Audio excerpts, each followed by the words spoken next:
ऐसा होता है कि आपका सबकॉन्शियस माइंड जो होता है वो रिपीटेशन पे चलता है।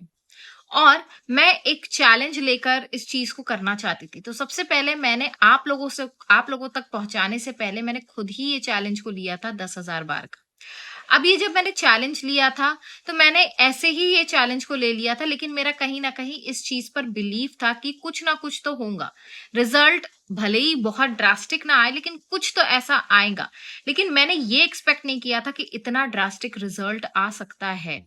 अगर आप भी अभी भी वेट कर रहे हो कि 10,000 का चैलेंज ये एक्सेप्ट करे या ना करे, ये काम करेगा या ना करें, तो मैं आपसे कह रही हूं, मेरी बात मानिए और ये चैलेंज को लेकर तो देखिए।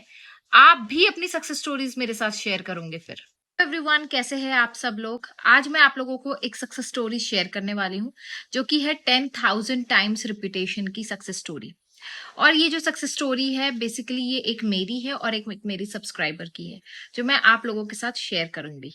So let's begin. सबसे पहले ना मैं आपको अपनी सक्सेस स्टोरी शेयर करना चाहती हूँ, लेकिन उसके पहले मैं आपको कुछ स्क्रीनशॉट्स दिखाना चाहती हूँ। ये कैसे हुआ? क्या मैंने कोई टीम हायर की, या मैंने कुछ चेंजेस किए, या मैंने कुछ ऐसा किया जिसके वजह से मेरे व्यूज इतने ज्यादा होने लगे, मेरे सब्सक्राइबर्स बढ़ने लगे? क्या हुआ बेसिकली, ये मैं आप लोगों को बताती हूँ। अब मैंने क्या किया, मुझे मेडिटेशन में एक जस्ट ऐसा थॉट आया रैंडम सा कि चलो चैलेंज लेना चाहिए 10,000 टाइम का। तो मैंने सोचा कि चलो एक नॉर्मल सी कोई एफर्मेशन बनाते हैं। बट देन आई थॉट कि यार, नॉर्मल सी एफर्मेशन तो यूं ही हो जाएंगी, क्योंकि मेरा बिलीफ इतना स्ट्रांग है। कुछ ऐसा करते हैं जो चीज मुझे लगती है कि पॉसिबल नहीं है। और जैसे कि आप लोग मेरे इंस्टाग्राम पे अगर अभी अभी ज्वाइन हुए हैं, तो मैं आपको बताना चाहती हूँ कि कुछ ही महीने पहले, मतलब हार्डली 2 या 3 महीने, अगर आप ये वीडियो बाद में देख रहे हो तो शायद साल हो जाए, लेकिन कुछ ही महीने पहले मेरे जो वीडियोस थे, वो हार्डली उस पे व्यूज आते थे कुछ अराउंड 50, कुछ 60, कभी 40, कभी 30, इस तरीके के मेरे व्यूज आते थे। मुझे लगता था कि मैं कुछ गलत कर रही हूँ। मैंने हमेशा यही थॉट रखा है कि कुछ भी होता है तो वो हमारी रिस्पॉन्सिबिलिटी की वजह से होता है, कि हम अंदर से क्या सोच रहे हैं। एंड बाय द वे, मैं आपको सच बताऊं तो मेरे अंदर एक डर रहता था कि इंस्टाग्राम पे मेरे जितने भी फैमिली और फ्रेंड्स है, वो मुझे देख रहे होंगे, वो मुझे जज कर रहे होंगे, वो मेरी पता नहीं खिल्ली उड़ा रहे हो, या पता नहीं क्या चीज हो रही। ये डर से मैं हमेशा इंस्टाग्राम पे कम पोस्ट करती थी, जिसके वजह से मेरा जो सब्सक्राइबर का लिस्ट था वो 1200 से ऊपर जाता ही नहीं था। बहुत मिन्नतें करके चीजें होकर वो 3,000 तक पहुंचा होगा। और जैसे ही मैंने ये चैलेंज लिया, मैंने सोचा कि चलो लेकर देखते हैं, देखा जाएगा क्या होगा, ज्यादा से ज्यादा लोग क्या कहेंगे, यही डर सता रहा है ना, तो लेट इट बी। और साथ ही साथ मेरा इंस्टाग्राम मेरे फेसबुक पेज से भी रिलेटेड है। अब सोचो, मेरे सारे कॉलेज के फ्रेंड्स भी उसमें इन्वॉल्व है, मेरे फैमिली तो है ही, अब मेरे जो पुराने दोस्त है, जूनियर्स है, स्कूल फ्रेंड्स है, पता नहीं टीचर्स है, कॉलेज के और नए नए लोग हैं, कितने लोग हैं मेरे साथ फेसबुक पे जुड़े हुए, और जो भी मैं इस पे पोस्ट करूंगी वो जाएगा फेसबुक पर।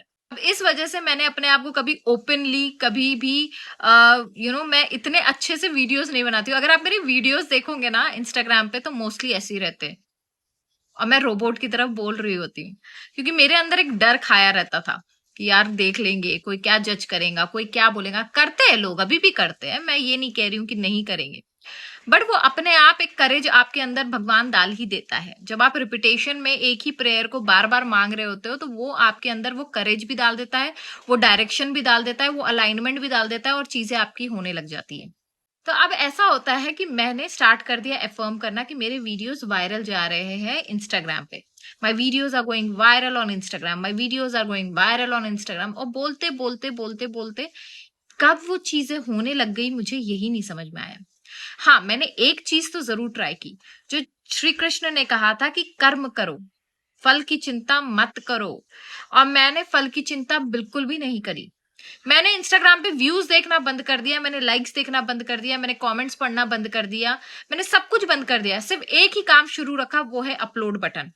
और मैं रोज कुछ ना कुछ अपलोड करती, सुबह शाम। जब भी मेरे मन में कोई ख्याल आता कि मुझे ये शेयर करना है लोगों के साथ, मैं तुरंत उसको जाती, इंस्टाग्राम पे पोस्ट कर देती, रील बना देती। कई रील्स मेरे यूट्यूब पर भी नहीं है, और बहुत सारे रील्स ऐसे हैं जो मेरे यूट्यूब पर है तो इंस्टाग्राम पे नहीं है। यू नो बहुत चीजें मैंने सेग्रीगेट की है, इंस्टाग्राम के लिए अलग, यूट्यूब के अलग, अलग। बट ये जो चीजें है ना, ये मैंने कॉन्शियसली नहीं की कि ये इंस्टाग्राम पे चलेंगी तो मैं चलाऊंगी, ये यूट्यूब पे चलेगा तो मैं चलाऊंगी, क्योंकि दोनों की ऑडियंस बहुत अलग अलग है, दोनों के व्यूज बहुत अलग अलग है। लेकिन मेरा जो मन करता था मैं उस समय वही करती थी। और दूसरी बात, मैं कभी रिजल्ट के पीछे नहीं भागी, मैं सिर्फ एक ही काम कर रही थी, वो है रिपीटेशन में अपना एफर्मेशन बोलना।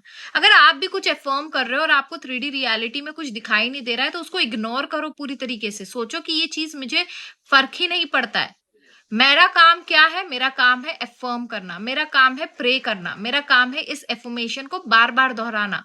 अब मैं बस वही करती गई करती गई करती गई, ऐसा हुआ कि ये रिजल्ट आ गया। आते हैं दूसरी सक्सेस स्टोरी के ऊपर। ये जो सक्सेस स्टोरी है, ये मेरी एक सब्सक्राइबर की है।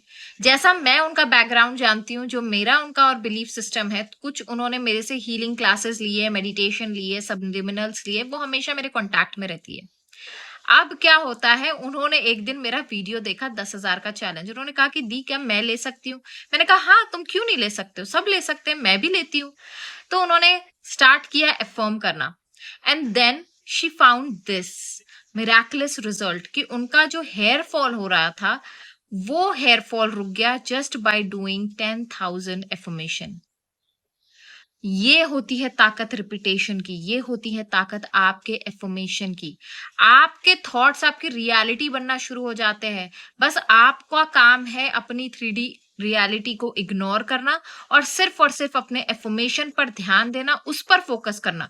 क्योंकि एफर्मेशन क्या है? एफर्मेशन एक पॉजिटिव थॉट है। साइंस क्या कहते हैं? साइंस कहती है कि जितना आप जिस पर फोकस करोगे वो चीज एक्सपैंड होना शुरू हो जाएंगी। तो अगर आप एक पॉजिटिव थॉट को लेकर आप उस पर फोकस डाल रहे हो, उस पर कॉन्सेंट्रेट कर रहे हो, ऑटोमेटिकली आपकी बाकी रियलिटी जो आपको लगता है कि परमानेंट है, वो इग्नोर होने लगती है और वो अपनी पकड़ छोड़ने लगती है, चेंजेस आने लगते हैं। और एकदम से जब आप पलट के देखते हो तो आपकी रियलिटी आपका एफर्मेशन बन जाता है। सो मेक श्योर कि आप जब एफर्म करो तो अपनी 3D रियलिटी को पूरी तरीके से इग्नोर करो। और अगर आप चाहते हो कि मैं इसके ऊपर डिटेल वीडियो बनाऊं कि किस तरीके से आपकी 3D रियलिटी आप इग्नोर करके अपने एफर्मेशन, अपने टेक्निक पर फोकस कर सकते हैं, तो मुझे कमेंट सेक्शन में बताओ कि आप इस तरीके का वीडियो चाहते हो। अगर मुझे 100 से ज्यादा कॉमेंट आए इस टॉपिक के ऊपर कि 3D रियलिटी के ऊपर आप बनाओ, तो मैं जरूर बनाऊंगी आप लोगों के लिए। मिलते हैं नेक्स्ट वीडियो में। Till that time stay safe, stay healthy और एफर्म करते रहो, 10,000 का चैलेंज लेते रहो। मिलते हैं नेक्स्ट वीडियो में। Bye bye.